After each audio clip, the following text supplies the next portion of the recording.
Assalamualaikum warahmatullahi wabarakatuh. Hipnosis daripada novel Di Sebalik Nara bab 5. Bab ini mengisahkan hari pertama Farisha dan Shida bertugas di Soft Lab, Cyberjaya. Mereka disambut oleh Alia, seorang pengatur, cara senior yang sangat kaku dan misteri. Farisha ditugaskan untuk mengkaji sina-bina sistem di Nara dan memadamkan sistem tersebut yang sedang diancam oleh virus bom jangka bernilai RM1.5 juta. Sementara itu, Shida ditempatkan di bilik arkib untuk mengkaji sejarah Carl. Rahsia mula terbongkar apabila Dr. Marcy dan Akram mendedahkan bahawa alien sebenarnya adalah prototipe manusia buatan pertama, ciptaan Carl yang tidak stabil emosinya.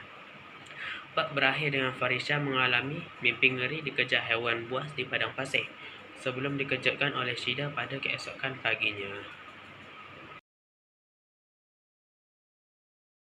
Soalan tentang kemajuan teknologi maklumat yang sangat amat canggih. Contohnya, perkara ini dibuktikan melalui penggunaan teknologi hypervisor dan dinding dua fungsi, skrin sesentuh, di software yang dibangunkan oleh Carl sejak tahun 80-an, lagi untuk mengendalikan sistem di Nara. Persoalan tentang sikap berhati-hati dan peka dalam menjalankan tugas.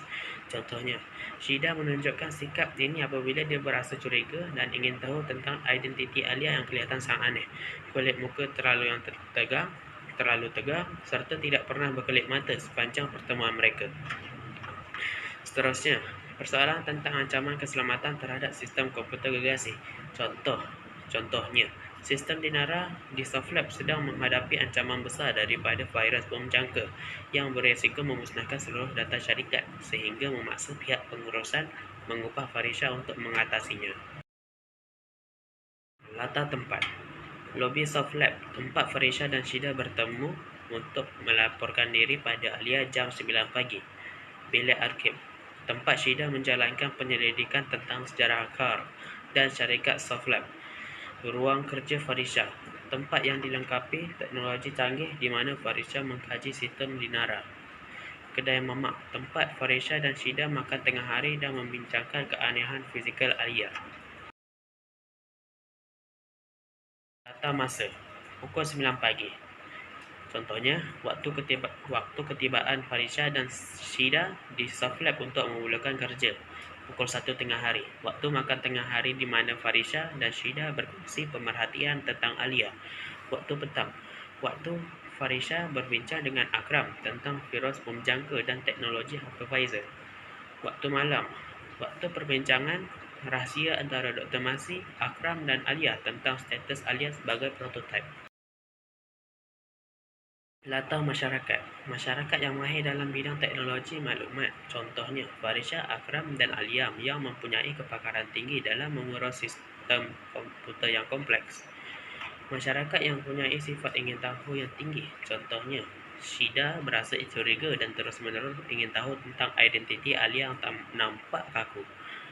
Seterusnya, masyarakat yang berani mengambil resiko dalam kerjaya. Contohnya, Farisha berani menerima tawaran kerja bernilai RM1.5 juta walaupun sedar risiko virus bom jangka.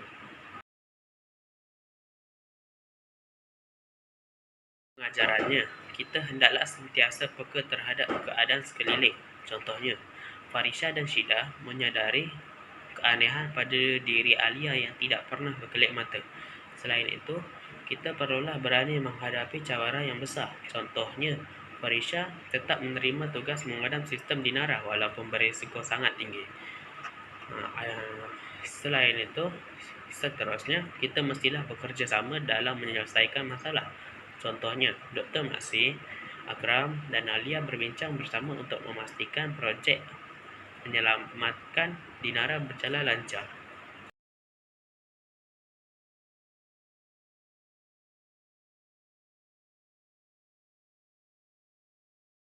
Satu, sinopsis bab 6. Bab ini mengesahkan Farisha yang tiba lewat ke Soft Lab dan mengalami pening kepala yang teruk secara tiba-tiba.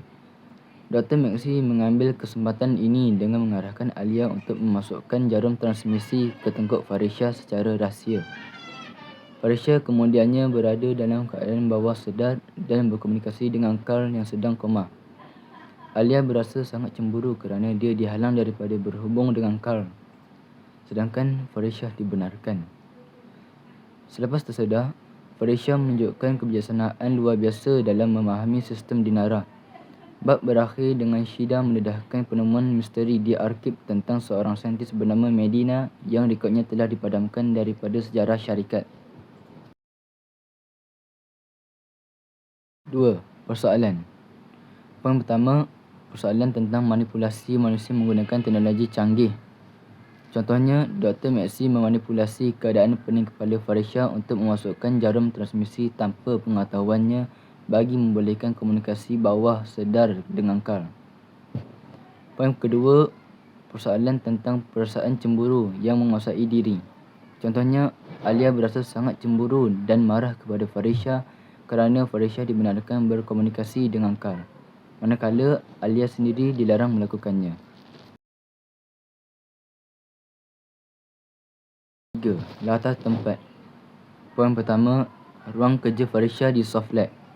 Contohnya, tempat Farisyah bertugas dan tempat dia dipasangkan jarum transmisi secara rahsia oleh Alia semasa Farisyah pening kepala. Poin kedua, kantin pekerja Soft Lab. Contohnya, tempat Farisyah dan Shida makan tengah hari serta membincangkan misteri nama Medina dan mimpi ngeri yang dialami Farisyah. Nombor 4. Latar masa. Waktu pagi, waktu Farisyah tiba lewat ke tempat kerja dan mengalami pening kepala yang teruk secara tiba-tiba sebelum sesi transmisi bermula.